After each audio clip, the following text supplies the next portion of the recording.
Однако депутат Резо Зантария задался вопросом, а на что пойдут средства? Если они будут использованы в ущерб государству, то он не готов одобрять повышение бюджета омбудсмену. Вот я зачастую вижу ваши письма, которые защищаете права человека или права граждан нашей страны.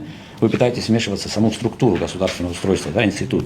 Вот на примере кадастрового вашего письма, которое мы увидели, вы так вмешались в ту самую структуру государственную, что мы там нарушили права этим законодательством или нарушается то или иное. Тем самым получился практически коллизия того, что мы приостановили ту самую микрореформу, которая должна была пройти в области кадастрирования нашего всего имущества и неимущества, что стало отрицательно влиять на вообще саму структуру, вообще в самом обществе. И как мне, как потребитель этого законодательства, увидев ваше письмо, я, честно говоря, немножко так возмутился для себя внутри.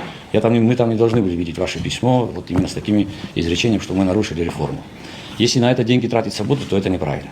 По словам Анны Скишмария, в этой конкретной ситуации она выполняла ту задачу, которая поставлена перед ней, как перед омбудсменом. Я считаю, что это очень важная и нужная государственная реформа. Нам очень нужен кадастр для порядка. Но то, с чем мы столкнулись в реальности, сильно отличается от тех задач, которые вкладывали в этот законопроект вы, уважаемые законодатели. И что касается исполнения, тут большой вопрос. У меня вопросов к депутатскому корпусу, как принявшему этому закон, вообще никаких нет. У меня вопрос к исполнителям. Как можно было включать неработающий механизм в реальную работу? И ко мне приходит, я уже рассказывал, я написала письмо вам, как законодателям и президенту. Вы должны обратить на это внимание, на то, что творится в реализации этого законопроекта. И я говорю, я подписи считала не поштучно, а по килограммам. У меня вот такие стопки писем лежат от людей, которые реально пострадали. Еще раз, к закону вопросов нет.